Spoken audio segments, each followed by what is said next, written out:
10월 26일 토요일 매일 성경 묵상 가이드입니다. 오늘 본문의 말씀은 예레미야 예가 4장 12절에서 22절까지 말씀입니다.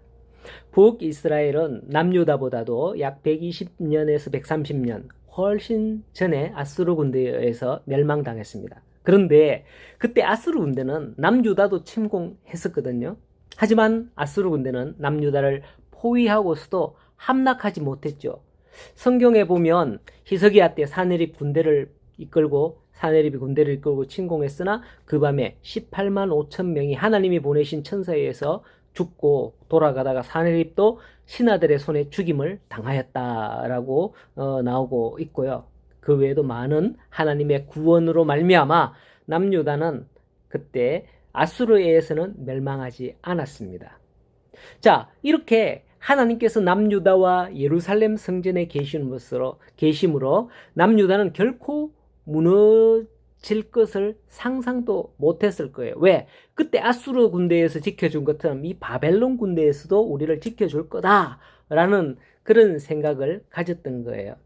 하지만 결국에는 예레미야가 예가로 표현하는 것처럼 남유다와 예루살렘 성전은 함락되어서 철저한 심판을 당하고 만 것입니다. 남유다가 이와 같은 비참한 심판을 당해야 했던 이유는 무엇 때문인가요?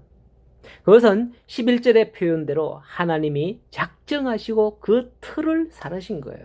여기서 그 틀은 나라의 기반을 말하는 것으로서 그들이 철석같이 믿었던 성전이나 예루살렘 성의 견고함, 요새와 같은 이런 것과에 관련되는 표현이라고 봅니다. 이것은 유다 백성들에게 한마디로 믿을 거리, 우리는 이것만 있으면 돼 라고 해도 과언이 아닙니다. 그렇기 때문에 12절에서 대적과 원수가 예루살렘 성문으로 들어올 줄은 세상이 몰랐던 거예요. 여러분, 그들의 생각은 어떻습니까? 허망하고 무익한 것이었던 겁니다. 오늘 말씀에서 그들이 그토록 철석같이 믿었던 그 틀은 하나님이 흔드시면 무너지고 만다는 것을 오늘 말씀의 심판에서 볼 수 있는 거예요.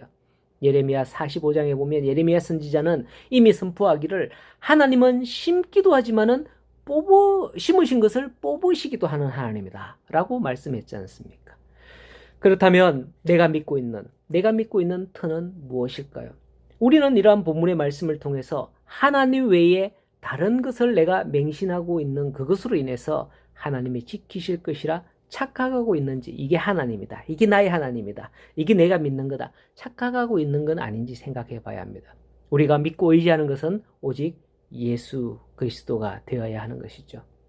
남유다는 당시 자기들의 터는 견고할 것이라 생각만 한 게 아니라 또 다른 믿는 게 있었어요.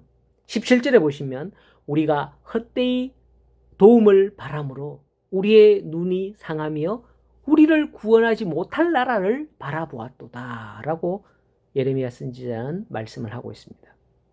여기서 예레미야 선지자는 유다가 파멸에 이르는 또 다른 이유를 말하고 있는데요. 그것은 하나님이 아닌 다른 나라를 바라보았다는 거예요. 사실 하나님께서 끊임없이 이스라엘, 특히 유다 백성에게 하나님만 보고 의지할 것을 권면했습니다. 그러나 유다 백성들은 예루살렘에 있으면서 하나님 대신 그들을 구원하지 못할 나라를 바라봤다는 거죠.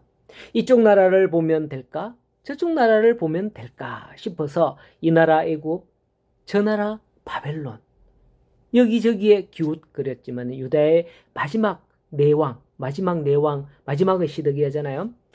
마지막 내왕의 통치 기간을 보면요, 김긴 시드기야. 예, 이렇게 하여튼 이 마지막 내왕의 통치 기간을 보면 3개월 11년 이렇게 들락날락하면서 그들의 통치는 시소를 탔습니다. 사실 애굽은 근동 지역에서 역사적으로 유서 깊은 강대국이었어요. 아주 오랜 시간 동안 강대국이었기 때문에 바벨론이 유다를 침공할 당시 유다는 그러한 애굽을 의지하면 그 바벨론, 저것쯤이야, 물리칠 수 있을 것이라고 생각했던 것이죠. 그런데 뜻밖의 바벨론이 셌던 겁니다. 그래서 이번에는 바벨론 쪽으로 좀 기대어 봅니다. 이렇게 저울질하다가 유다는 결국 패망에 이르고 만 것이죠. 참으로 이런 모습이 오늘날 이 시대의 모습을 보는 듯 합니다.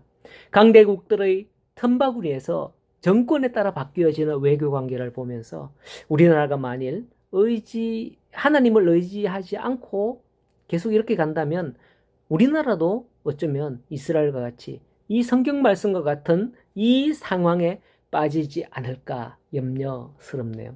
우리나라를 위해서 기도해야 할 겁니다. 역사적으로 보면 참 남북이 분단된 그런 상황들이라든지 여러 가지 상황들이 참 영적인 그런 이스라엘 같은 우리나라가 아닌가 이렇게 생각되는데 참 이 나라의 현재의 상황을 보면 참 그렇죠. 이 나라를 위해서 많이 기도해야 할 것 같습니다. 이것은 또한 우리 성도들의 신앙생활에서도 마찬가지입니다. 우리가 이런 데 마음을 둘 게 아니라 우리의 믿음의 반석으로 세우신 예수 그리스도를 붙잡고 바라보고 나아가야 한다라고 했죠. 그렇습니다. 우리가 예수 그리스도만 바라봐야 되지 힘들 때는 예수님을 바라보다가 또 괜찮을 땐 또 딴 데를 바라봤다가 이렇다 저렇다 하다가는 우리도 멸망을 당할 수밖에 없는 겁니다. 오늘도 예수 그리스도의 은혜 가운데에 참된 소망이 무엇인지 깨닫고 그 소망을 바라보며 소망을 향하여 나아가는 믿음의 성도들이 되기를 간절히 소원합니다. 오늘 하루도 승리하시기 바랍니다.